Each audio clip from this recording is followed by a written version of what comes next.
네, 안녕하세요 여러분, 반갑습니다. 일동제약 차트에 대해서 제가 이전에 좀 너무 흔드니까 이거 좀 조심해야 된다 말씀드렸잖아요. 지금도 마찬가지죠. 어저께 큰 폭락이 장중에 나왔습니다. 이 상황을 뭐라고 설명할 수 있을까요? 사실 저는 그렇게 말씀드리잖아요, 여러분. 제약주는요, 이거 꼭 알고 가셔야 돼요. 제약주는 같은 세력이에요, 다.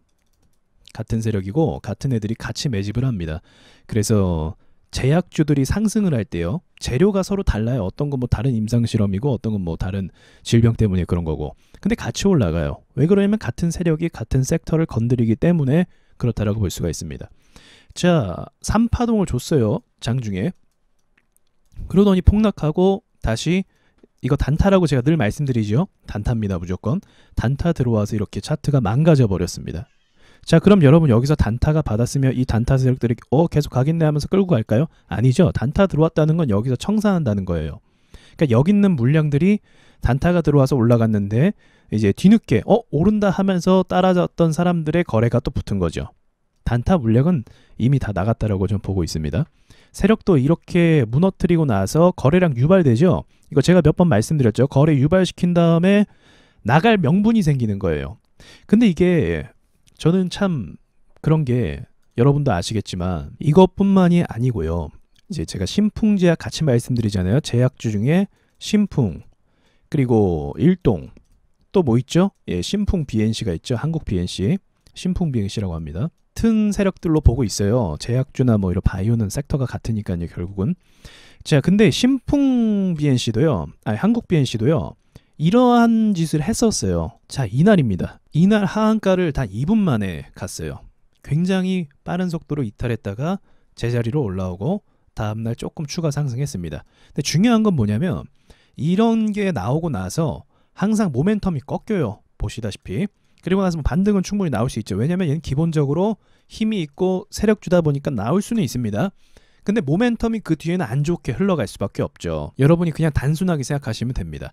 이렇게 폭락하는 주식을 들고 있고 싶은 사람은 많이 없을 거예요. 저 역시도 마찬가지입니다. 갑자기 이 종목이 내가 들고 있는데 이렇게 떨어졌다가 갑자기 나 몰랐는데 올라와 있어요. 이거 보유하고 싶겠습니까? 언제 또 이런 짓을 할지 모르는데. 이거는 굉장히 일반적이지 않은 상황이면서 굉장히 더티한 상황이에요. 근데 일동제약이 한두 번 그런 게 사실은 아닙니다. 일동제약 역시도 올라오면서 몇 번 이런 그림 만들었어요. 이날 혹시 기억나실지 모르겠네요. 이날 저 라이브 방송 같이 하던 날인데 이날 이유 없이 폭락했어요. 아무리 기사를 찾아봐도 나오지가 않더라고요. 이 종목도 폭락하고 관련된 제약주도 또 동시에 폭락을 했었습니다.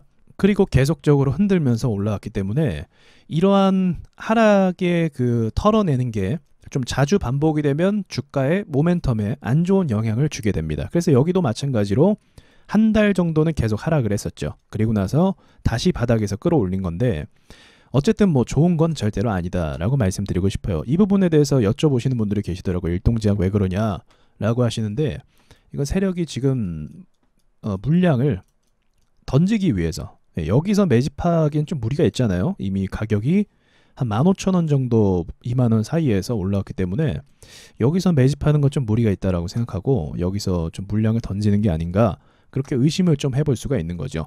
그리고 파동 역시도 보시다시피 파동이 너무 많이 나왔어요. 이것도 개미 물량이 굉장히 많을 것이고, 아마 여기서 하락했을 때 이제 패닉셀이나 패닉 바잉이나 이 둘 중에 하나를 또 선택하셨으리라고 봅니다. 그러니까 지금은 코스닥 종목의 제약주를 사실 할 게 아니고요. 지금은 원자재값 오르고 있잖아요. 그래서 코스피 종목을 좀 보시는 상황이 맞습니다. 코스피 쪽으로 좀 돌려 보셔야 될 것 같고요. 이제 제약이나 게임주도 말씀드렸지만 게임주도 나중엔 크게 갈 것 같아요. 근데 지금은 흐름상 반등 영역을 주기에는 좀 어려운 위치에 많이 있죠. 많이 물려 있고 그걸 정리하는데 수개월 동안 시간 보낼 거고.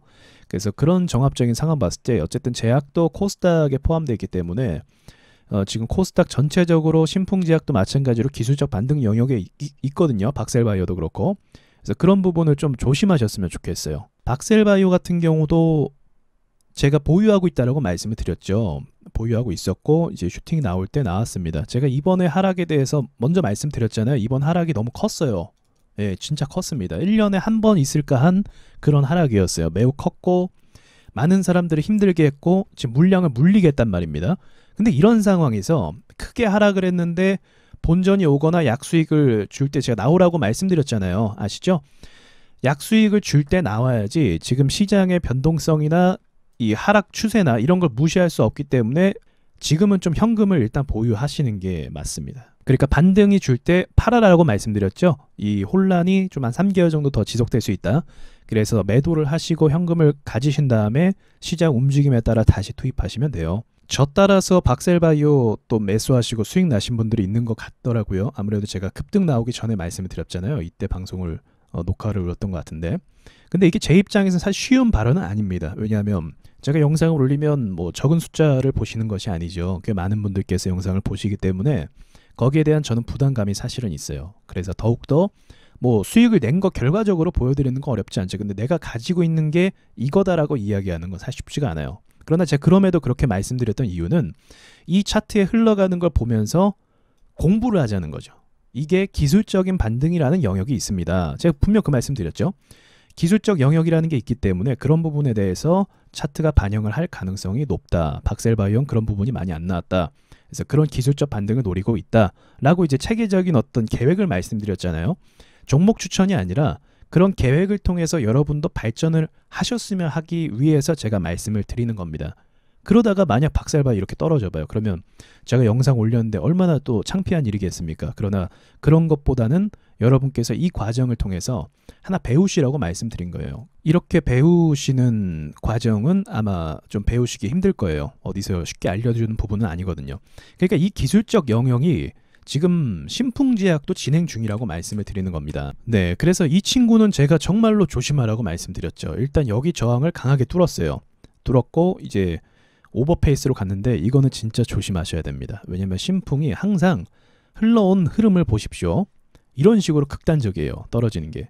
그러면 일동제약도 이해가 되시죠? 일동제약만 보면은 이해가 안 되는데 일동제약과 신풍제약과 그리고 박셀 한국 BNC를 종합적으로 보면 와, 얘네는 올랐을 때 사면 진짜 안 되는 거구나 라는 걸 아셔야 돼요.